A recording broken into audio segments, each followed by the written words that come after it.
오늘 우리가 읽을 저기는 어디냐면은 원래는 18절부터라고 되어 있거든요. 근데 우리가 어저께 11절까지만 했어요.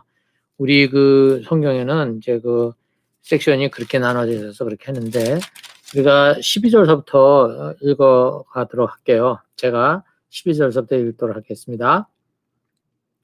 그의 형들은 37장 창세기 37장 12절 그의 형들은 아버지의 양떼를 치려고 세겜 근처로 갔다. 이스라엘이 요셉에게 말하였다. 내가 알고 있듯이 너의 형들이 세겜 근처에서 양을 치지 않느냐. 내가 너를 너의 형들에게 좀 보내야겠다. 요셉이 대답하였다. 다녀오겠습니다. 이스라엘이 요셉에게 말하였다. 너희 형들이 잘 있는지 양들도 잘 있는지 를 가서 살펴보고 나에게 와서 소식을 전해다오. 그의 아버지는 헤브론 골짜기에서 그를 떠나보냈다. 요셉이 세겜에 도착하였다. 어떤 사람이 보니 요셉이 들에서 헤매고 있었다. 그가 요셉에게 물었다. 누구를 찾느냐? 요셉이 대답하였다. 형들을 찾습니다. 우리 형들이 어디에서 양을 치고 있는지 나에게 일러주시겠습니까? 그 사람이 대답하였다. 너희 형들은 여기에서 떠났다. 도단으로 가자고 하는 말을 내가 들었다. 그래서 요셉은 형들을 뒤따라가서 도단 근처에서 형들이 있는 곳을 알아냈다. 자, 여기까지 일단 보도록 할게요. 자, 여기 지금 우리가 어저께 꿈쟁이 그 요셉에 대해서 얘기를 했죠.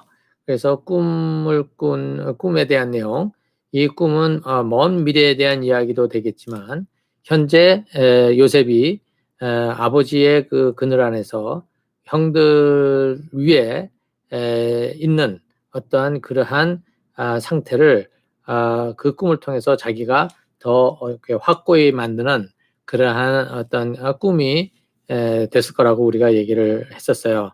그래서 이 요셉은 거기서 그 당시에는 꿈이라고 하는 것이 어떤 하나님의 어떤 신의 계시라고 또 이렇게 여겼었으니까, 그래서 신적 계시라고 여겼었으니까 그런 면에 있어서 지금 요셉은 자기가 아버지의 그 그늘 아래서 형들을 이렇게 아래로 내려다보고 있지 않습니까? 그것을 어쩌면 당연하다고 여길 그러한 마음을 갖게 되었을 것입니다. 그런데 이제 여기에 아버지 야곱이 그 아들들이 이제 양떼를 치러 어디까지 갔냐면 여기면 세겜에 갔다 그랬지 않습니까? 헤브론에서 세겜까지가 약 한 50km 정도 되고, 또 거기서 또 여기 도단까지 갔다 그랬잖아요. 이게 사실 50km라는 게 직선거리를 얘기하는데 어디 뭐 직선거리가 어디 있겠습니까? 그러니까는 거기에 50km에서 실제로 더하면은 한 60km 정도를 더할 수밖에 없겠죠. 그리고 도단까지가 한 30km 정도 되니까 그것도 한 40, 그러면은 한 60, 40, 한 100km 정도, 이 100km 정도의 거리를 가는 거였어요. 그런데 지금 멀리 헤브론에서 한 60km 정도를 가는 거리가 도단까지 가면 한 사흘 걸리고, 그 다음에 세겜까지 가면 한 이틀 걸린다고 보면, 이렇게 멀리 가 있는 그 형제들, 그 아들들의 그것을 왜 굳이 어린 요셉에게 가서 그것을 이렇게 보고를 하도록 하느냐, 이것을 우리가 생각해 본다면 여기에 보면은 여기 양들도 잘 있는지 형들이 잘 있는지 가서 살펴보고 와서 전해달라고 이제 그렇게 얘기를 하죠. 그래서 이 아버지는 이 형들에게 이 일을 맡겨놓고 그냥 형들이 알아서 그것을 잘 할 수 있도록 이렇게 신뢰를 주는 게 아니라 진짜 얘네들이 그대로 일을 하고 있는지 그것을 누구한테서 자기가 신뢰하는 누구죠? 바로 요셉에게서 들어야지만 만족하는 어떤 그러한 상황을 여기서 좀 보여주고 있어요. 이것이 지금 요셉으로 하여금 더더군다나 형들 머리 위에 앉아 있는 그러한 어떤 태도를 보이게 만드는 거죠. 참 요셉은 하나님의 그 믿음의 조상으로 이렇게 불림을 받고 있지만 실제로 삶에 있어서는 그렇게 지혜롭게 이것을 가족을 끌어가는 그러한 모습은 아니었던 것 같아요. 역시 자기가 좋아하는 방향대로 자기가 원하는 방향대로 자기가 중심이 돼서 이렇게 끌고 가는 어떤 그런 모습을 우리가 여기서 볼 수 있을 것 같습니다. 자, 이렇게 요셉은 이제 도단까지 도달을 해서 거기에 있는 형들을 이제 찾아가죠. 이제 그런데 18절서부터 우리가 한번 보면 그런데 그의 형들은 멀리서 그를 알아보고서 그를 죽여버리려고 그가 그들에게 가까이 오기 전에 음모를 꾸몄다. 그들은 서로 마주보면서 말하였다. 야, 저기 꿈꾸는 녀석이 온다. 자, 저 녀석을 죽여서 아무 구덩이에나 던져놓고 사나운 들짐승이 잡아먹었다고 하자. 그리고 그 녀석의 꿈이 어떻게 되나 보자. 루벤이 이 말을 듣고서 그들의 손에서 요셉을 건져내려고 그들에게 이렇게 말하였다. 목숨만은 해지지 말자. 피는 흘리지 말자. 여기 들판에 있는 구덩이에 그 아이를 던져 넣기만 하고 그 아이에게 손을 대지는 말자. 루벤은 요셉을 그들에게서 건져내서 아버지에게 되돌려 보낼 생각으로 이렇게 말한 것이다. 요셉이 형들에게로 오자 그들은 그의 곧 그가 입은 화려한 옷을 벗기고 그를 들어서 구덩이에 던졌다.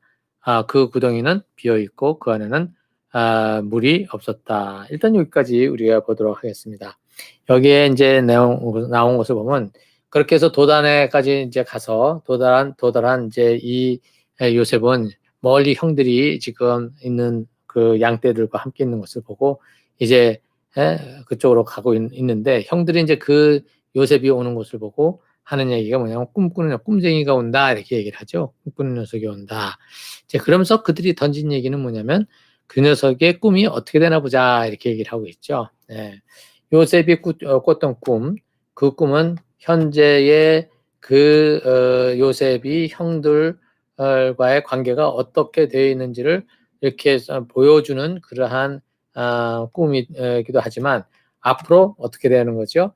그 후에 정말로 그렇게 나이 들어서 그러한 일이 벌어질 것이라고 하는 어떤 그러한 신적 계시로 그들은 그 생각을 하는 거거든요. 근데 이 형들은 지금 그렇게 말한 누구예요? 이 요셉이나 또 그것을 듣고 마음에 두었던 야곱과는 달리 이 모든 이러한 이야기들이 다 증오의 어떠한 그 불을 붙이는데 사용이 돼버리고 만 거죠. 그래서 그들에게는 지금 아버지처럼 그 동생의 그 얘기를 가슴에 품고 곰곰이 생각할 그런 여유가 없었던 겁니다. 그렇잖아요. 그래서 그들은 오로지 얘만 없어지면 아버지가 이 아이에게 품은 사랑이 자기들에게로 갈 거라고 생각하는 그러한 생각 때문에 이 동생을 없애기로 이제 마음을 먹게 되는 거죠. 이제 그런데 이제 루벤이 이제 장남으로서 이 동생을 불쌍히 여겨가지고 그렇게 하지 말자고 얘기를 해요. 자, 그런데 이제 그들이 그 형의 말을 듣고 그렇게 하지만 결국에 가서는 이제 그 유다에 의해서 이제 그 동생을 요셉을 이제 이스라엘로 팔게 되는 내용이 25절부터 나오고 있죠. 한번 그것을 보도록 하겠습니다. 그들이 앉아서 밥을 먹고 있는데 고개를 들고 보니 마침 이스마엘 상인 한떼가 길라스로부터 오는 것이 눈에 띄었다. 낙타에다 양품과 유향과 모략을 싣고 이집트로 내려가는 길이었다. 유다가 형제들에게 말하였다. 우리가 동생을 죽이고 그 아이의 피를 덮는다고 해서 우리가 얻는 것이 무엇이냐? 자, 우리는 그 아이에게 손을 대지는 말고 차라리 그 아이를 이스마엘 사람들에게 팔아넘기자. 아무래도 그 아이는 우리의 형제요, 우리의 피부치다. 형제들은 유다의 말을 따르기로 하였다. 그래서 미디안 상인들이 지나갈 때 형제들이 요셉을 구덩이에서 꺼내어 이스마엘 사람에게 은 20냥에 팔았다. 그들은 그를 이집트로 데리고 갔다. 루벤이 구덩이로 돌아와 보니 요셉이 거기에 없었다. 그는 슬픈 나머지 옷을 찢고서 형제들에게 돌아와서 말하였다. 그 아이가 없어졌다. 나는 이제 어디로 가야 한단 말이냐. 그들은 순념소 한 마리를 죽이고 요셉의 옷을 가지고 가서 거기에 피를 묻혔다. 그들은 그 피 묻은 화려한 옷을 아버지에게로 가지고 가서 말하였다. 우리가 이 옷을 주었습니다. 이것이 아버지의 아들의 옷인지 잘 살펴보시기 바랍니다. 그가 그 옷을 알아보고서 부르짖었다. 내 아들의 옷이다. 사나운 들짐승이 그 아이를 잡아먹었구나.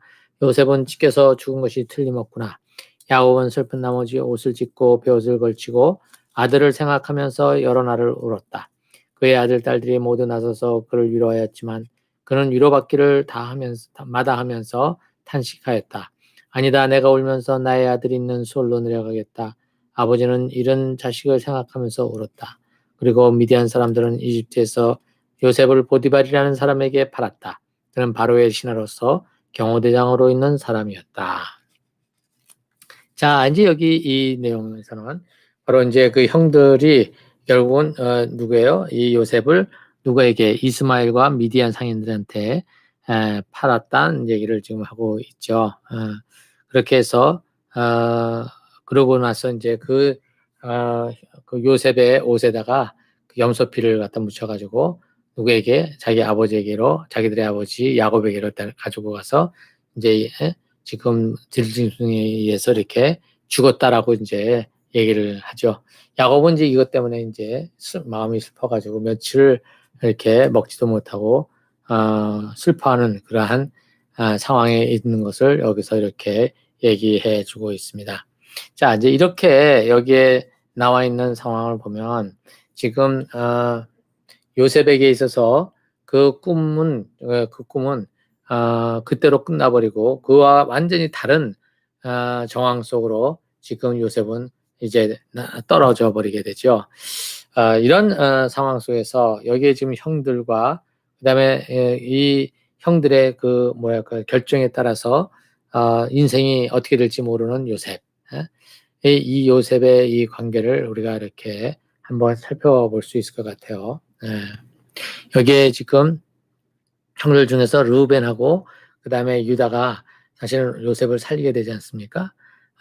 그런데 이 동생들이 이 형제들이 동의를 하지 않았다면 그것도 또한 가능하지 않았겠죠. 자기들도 형들 요셉에 대해서 증오감이 있어서 죽이겠다고 얘기는 했지만 결국에 가서는 무엇입니까? 결국에 가서는 자기들도 그것이 과도하다는 것을 갖다가 알게 되었고 그래서 이제 그것을 어떻게 하느냐면 죽이는 데까지는 가지 않게 되는 그러한 장면이 오늘 여기서 나오고 있습니다. 그러니까 여기 지금 형들도 한이 맺혀 있는 거죠. 한이 맺혀 있는 거예요. 그런데다가 자기들의 어머니와 그다음에 요셉의 어머니 사이에 그 갈등을 또 보지 않았습니까? 자기 루벤이나 그다음에 누구죠? 시몬이나 그다음에 레위나 그다음에 유다나 이런 형제들은 자기 어머니가 어떻게 라헬 때문에 자기 이제 작은 어머니죠. 작은 어머니에게 치여서 맨날 외롭고 힘들어했던 그런 것들을 어렸을 때부터 쭉 보아 오지 않았겠어요? 이제 그러한 상황들. 이러한 상황들을 보고 또 나머지 또 종들의 또 여종들의 아이들이었잖아요. 그렇죠? 이제 그것이 그 집안 안에 이렇게 복잡한 인간관계를 만들어 놓고 있는 상황이잖아요. 그렇죠? 이제 이러한 상황 속에서 항상 요셉 때문에 그러니까 이게 이제 다음 세대로 내려와서 요셉에 의해서 또 이 형제들은 또 쓴물을 가지고 있어요. 자, 보세요. 라헬이 야곱의 사랑을 독차지했잖아요. 나머지 부인들은요, 한마디로 이 찬밥 신세였단 말이죠.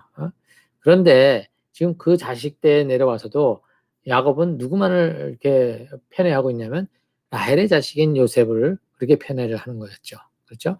나머지 자식들은 이건 아무런 신경을 쓰지 않았죠.